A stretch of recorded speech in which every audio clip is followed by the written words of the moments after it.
Yo, what is up guys, and welcome back to another episode of Slice of Shonen. I am your host, CloudyCrow, and today we'll be reacting to Tokyo Revengers Season 3, Episode 4. Now, real quick, I'm just gonna get this out of the way. I want to apologize for the late upload on this episode, but it should be going up just in time for Episode 5, so that episode at least won't be late. But in the last episode, we ended up figuring out who the traitor was. The only unfortunate thing is we had to find out the hard way. We couldn't, do any detective research and figure out who it was that way.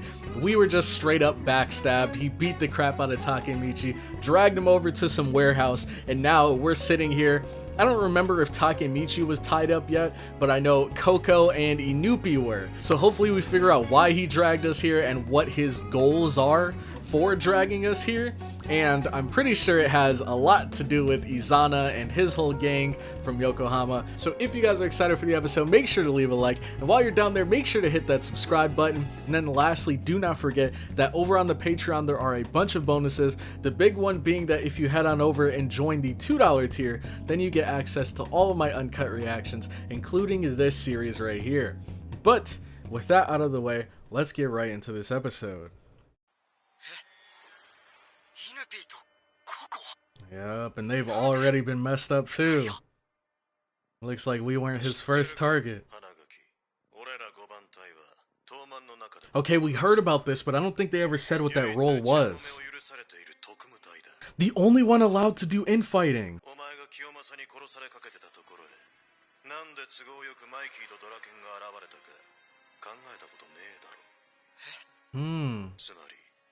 We're the reason why. Whenever there's a traitor, I inform the leader. Oh. The best fighter among the captains. Hold on. I really want to see him in action now. All we've seen was a one-sided beatdown. Interesting. Now, again, he said that he's he usually goes, captures the traitors, and reports it to Mikey. But he also said that at times he reports it to Mikey after beating up the suspected traitor or whatever. So Mikey probably doesn't even know that this is going on right now. So I wonder what the, I guess, criteria were to make this guy think that Takemichi was a traitor out of everyone. Alright, we got Emma, and this is the box of Izana's letters. Is she gonna read through them all?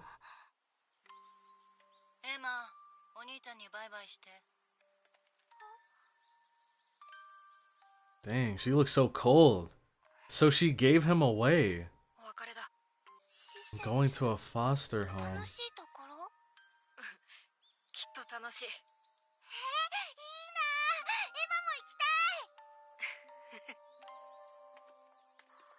Dang. So I guess the question now is, why did she get rid of him? Is it because he was, the classic troublemaker in school, getting into fights like all of the other gang members? Or is there some other, darker reason behind it? Punish the suspicious before you even know if they're guilty or not? That's kind of messed up.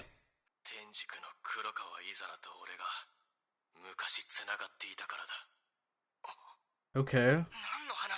So they have history with Izana, but what does that have to do with Takemichi? Oh! I think he said this before though. Oh, okay. So this is interesting. So I'm pretty sure he said that he was a part of the Black Dragons before, but that's before we knew who the leader of the 8th generation was. Now we know it's Izana. And secondly, the reason why Takemichi's here is probably because these guys are now working underneath Takemichi. So since they're associated with Izana, they think that Takemichi might also be associated with him. Okay. Now it makes more sense.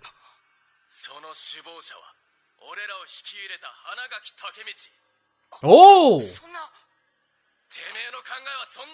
Oh, okay. He says, I bet that's what you're thinking. I thought he was trying to dump this on Takemichi for a second. It sounds like it. But technically, he said at the end of it, is that what you're thinking? So he wasn't confirming it, he was just trying to read the other guy's mind. There you go. Mm-hmm. But this guy's all like, action first, questions later, so he just beat the crap out of them for being suspicious, man. That's crazy.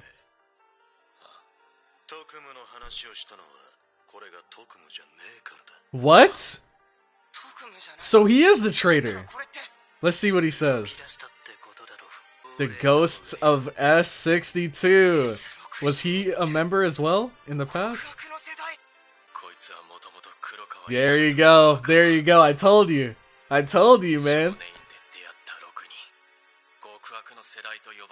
The 6 guys who met in reform school.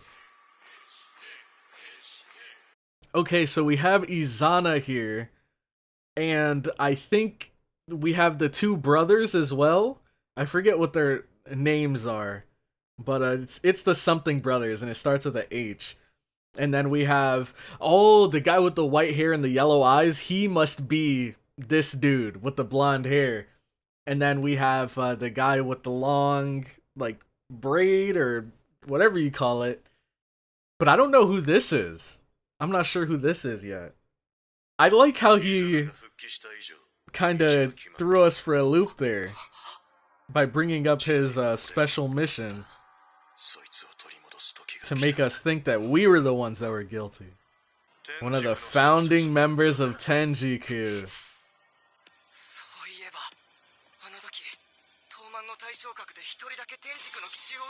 Ooh, good point!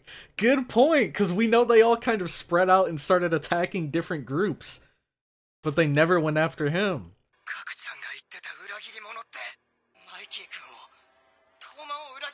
I think that's pretty obvious now. We don't need him to admit it.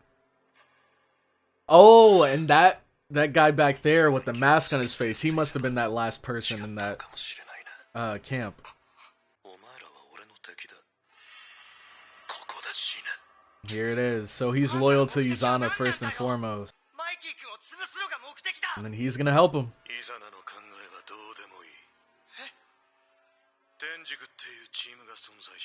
Yeah.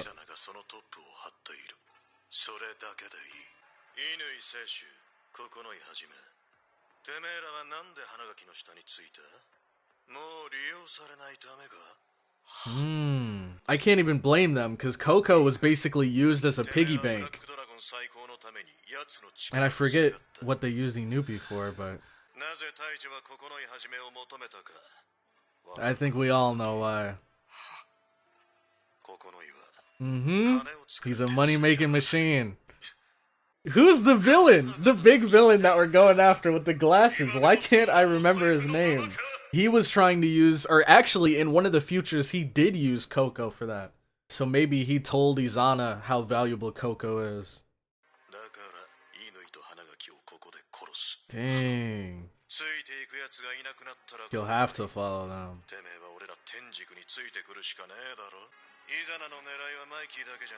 He's not the only one. Kisaki, that's his name. And Mikey's charisma. Yeah. My man's trying to make a super squad. Okay. So it makes sense. Mikey's charisma, of course. The way he's able to rally the entire gang behind his whatever decision he wants to make.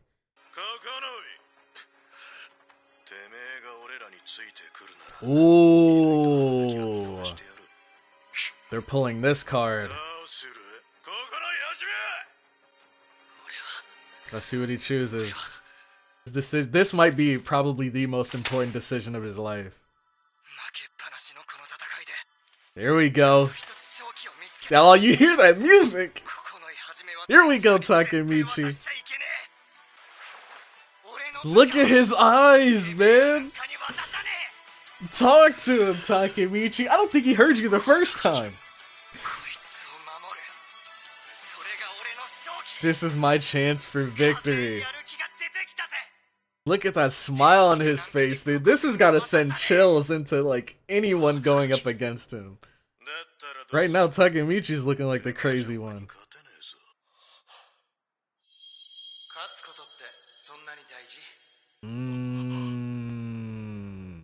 He sees a bit of him in Takemichi.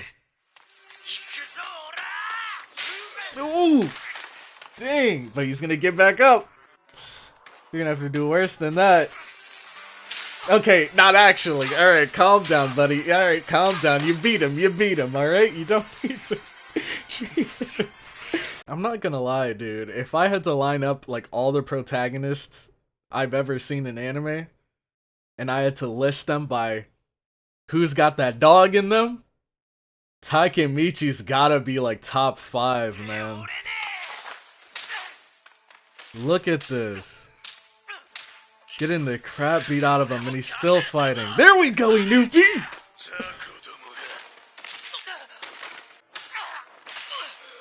Jeez. Come on, Coco.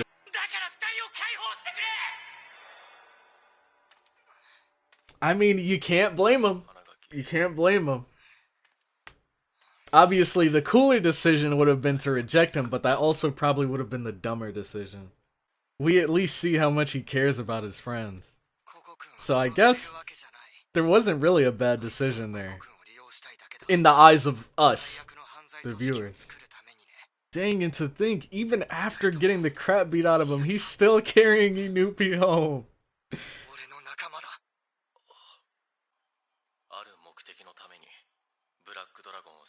Okay. Make Black Dragon great again?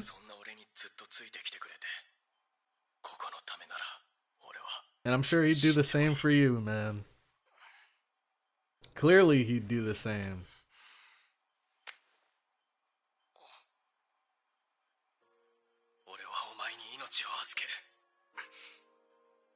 There we go. Carry on, Black Dragon. The 11th leader!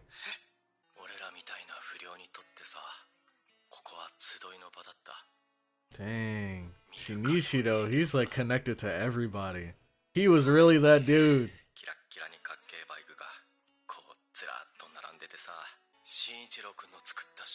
Recreate the first generation. Now everybody says that, you know, the Black Dragons changed after I think Izana took over. So clearly Shinichiro's Black Dragons and the most recent Black Dragons are completely different. Oh, so he joined in the generation where everything changed. So it wasn't what he thought it would be.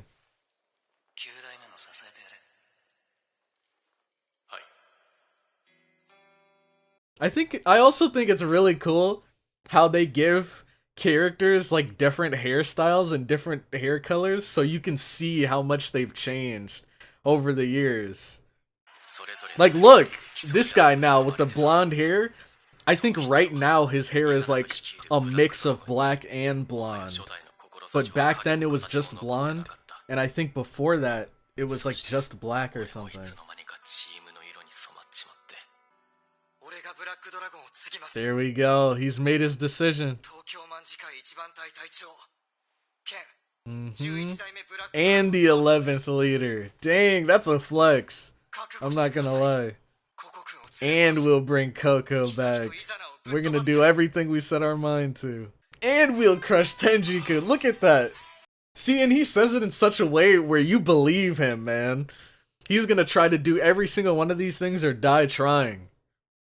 That's why you gotta respect Takemichi. Alright, so here we are with Tokyo Revengers Season 3, Episode 5. After this, we should be fully caught up, so without any further ado, let's get right into this. Another flashback.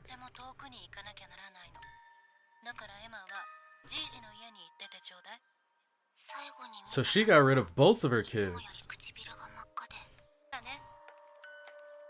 When I'm done with my business. Your true feeling. Shinichiro, young Shinichiro. Interesting. So Mikey and Shinichiro are actual siblings. And Emma is just... I'm guessing she's like a cousin. It's a little confusing. So, we know that Emma is the dojo instructor's grandson. But are Shinichiro and Mikey related to the dojo master? Or did he just take them in? Because that means that either they're all related, like as cousins, or maybe they're just so close that they're practically siblings.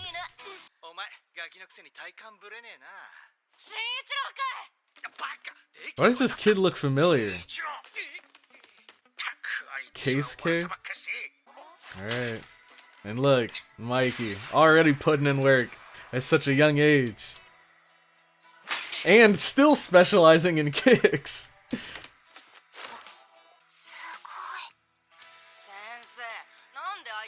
Wait, is this Baji? He's got the fang? The black hair?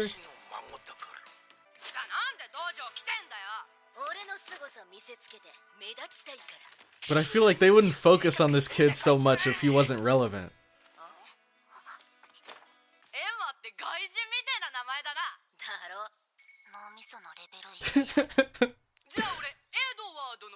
Ed.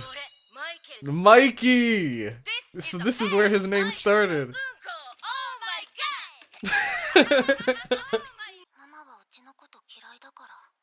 Dang.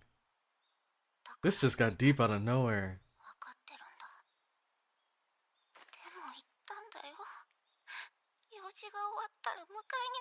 Yeah. This is messed up, dude. And she said that with a straight face, too. It just sucks, cause her and Izana were both abandoned by her, but Izana was kicked to the curb. She's at least with, like, family and other kids around her age. I guess Izana was too, because he did go to a foster home, but that's not really a traditional family over there.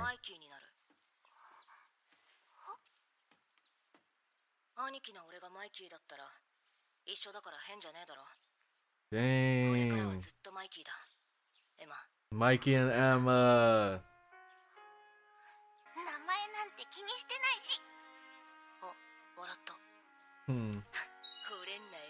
Oh my god, this guy.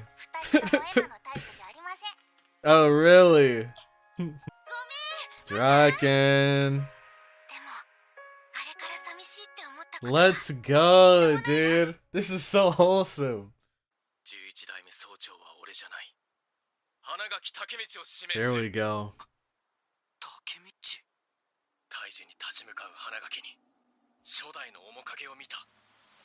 And he saw it again when he saw him face against Mucho. Or Mucho, whatever his name is. Yeah, I didn't think it was gonna be that easy. Cause that's a whole nother game.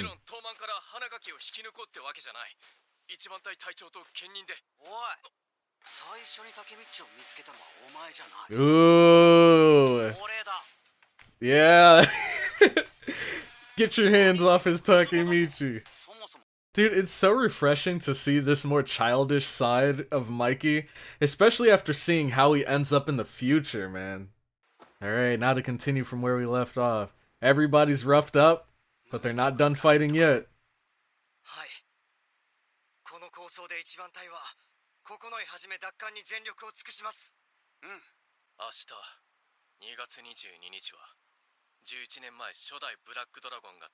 Ah, so it's like a symbolic day for them.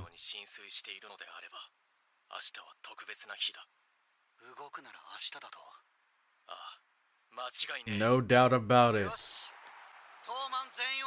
There we go. Bring out all the forces from all over Japan. Problem is, we not only lost the 5th division leader, but we probably lost all of his subordinates too.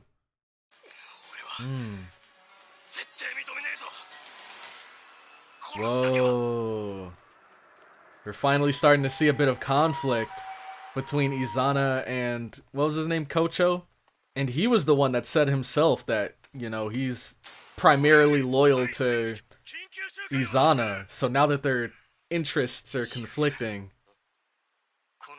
what side is he gonna choose? Okay.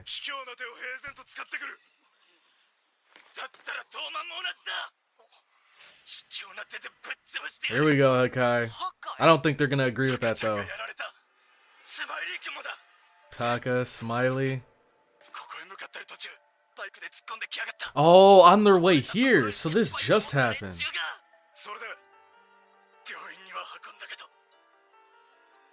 Dang. Oh man. Oh man. Angry's looking real angry right now.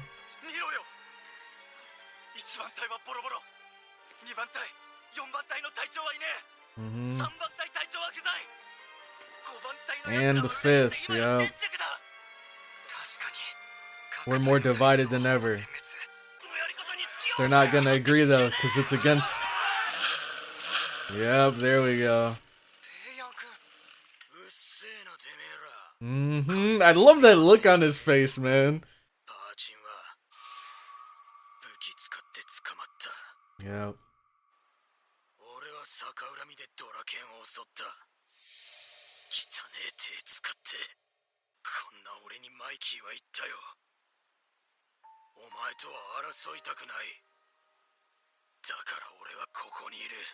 Yep. In the way Mikey would approve. Dude, I love this, like, this bond that Tomon has, man. These guys are like, you know, gang members, but with morals.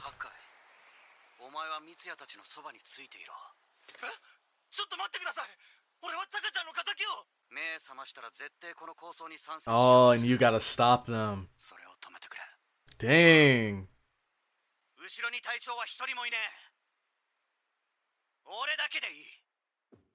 Look at that. And see, this is what Izana's trying to get his hands on. Mikey's charm.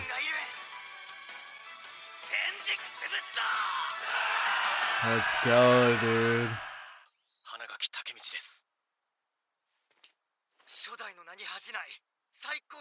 Oh, man. Dude, this is so wholesome.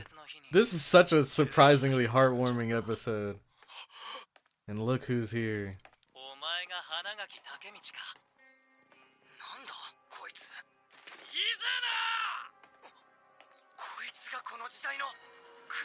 How did he not recognize him? I feel like he has such a distinct look to him. Joined us of our own free will. After you guys forced his hand, what do you mean?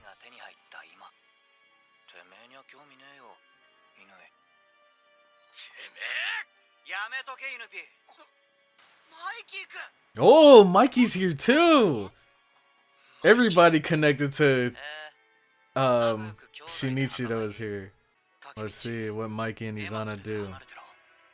Dude, I don't know. If I was Takemichi, I don't know if I could trust Mikey being alone with Izana.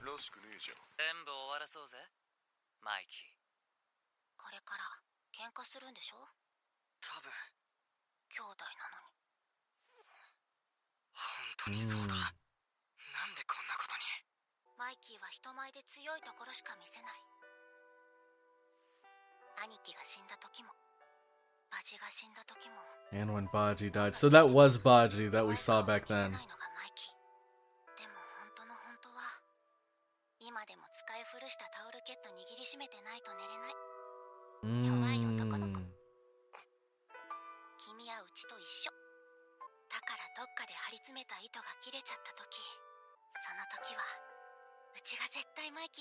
Let's go, Emma.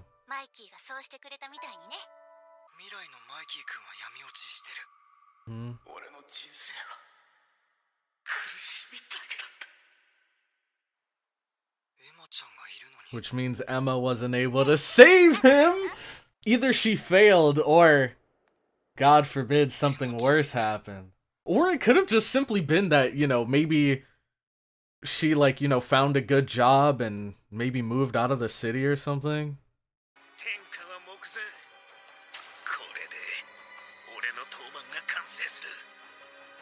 Kisaki. And look, they're already bringing the weapons. These clowns, get out of the way!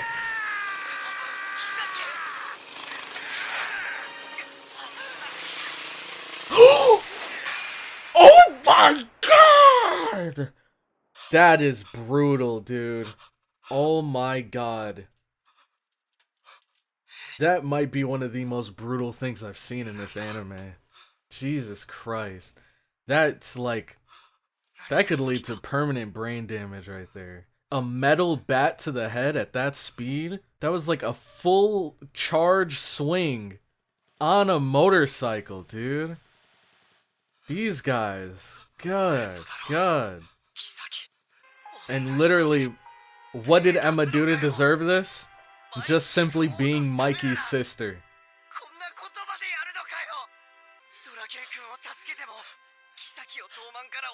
This is brutal. Because of her? Oh, I was about to say, did Mikey see it? Now he has.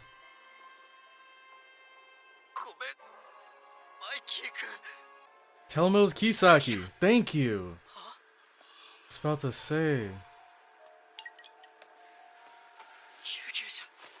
I wonder if Izana orchestrated this or if Kisaki did this on his own. How could you, like, live with yourself knowing that you did this to someone?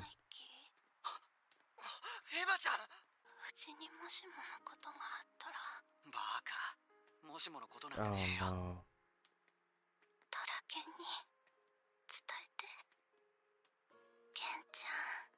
Oh man.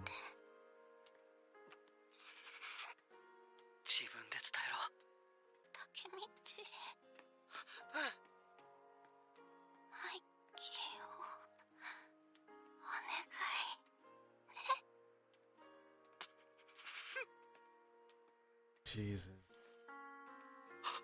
Oh no, she didn't even make it to the hospital?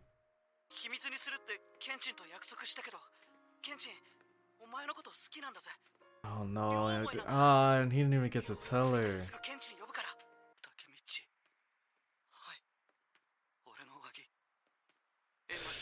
Dude, oh my god. She's, oh dude.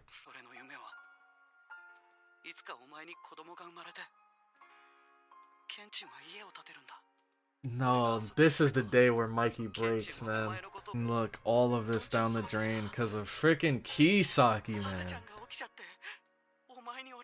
Look, he had already had all of this dreamed for the future.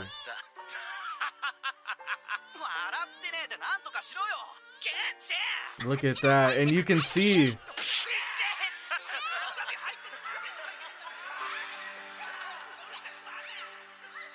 all of these guys together, and all of their hair is back to black, so they're probably not involved in like gang stuff anymore. Ah, dude, it's gonna get crazy from here. I can tell. Poor Emma.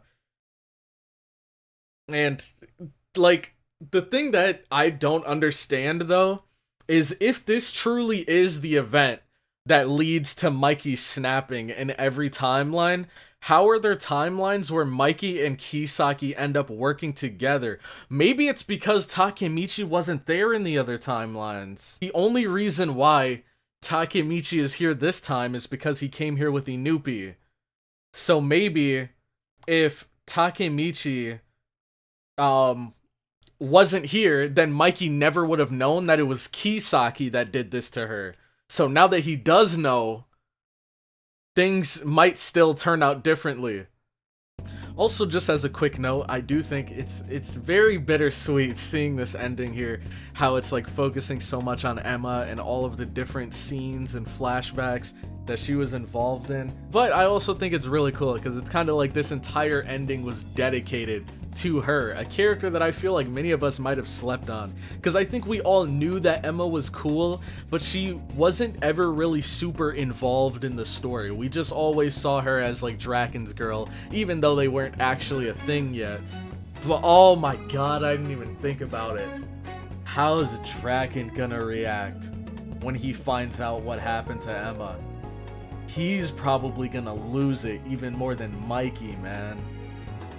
He might actually say like, screw morals, screw everything, you know, we're bringing the whole arsenal. Bats, crowbars, anything you guys can find with a sharp edge to it, bring it to the fight, and we're gonna throw down. I feel like that is the direction that this story is gonna go. Or things might end up differently, and even though this really sucks, they might be able to like realize like this isn't what Emma would have wanted, and they might be able to stand firm, go in there, just throw hands and just beat down Tenjiku. But god dang, man, what a brutal episode for sure. But anyways, my question of the day for you guys is going to be, what are your thoughts on this entire dream that Mikey had come up with, where Mitsuya was there, Draken was there, Takemichi was there, everyone was there, and they were all hanging out together, and like Draken and Emma had kids and stuff. Like, let me know what you guys think about that, because I thought that was actually really surprising. I think it's interesting because at least it looked as though Mikey was no longer involved with the gang. Like, none of them were involved with the gang anymore. So it does seem like Mikey did imagine a future where he wouldn't be a part of Tomon anymore and he'd live a more normal life. But let me know what you guys think in the comment section down below. And with that, I'm going to head out. Thank you all so much for watching this far into the video, and I will catch you all in the next one. Have a good one.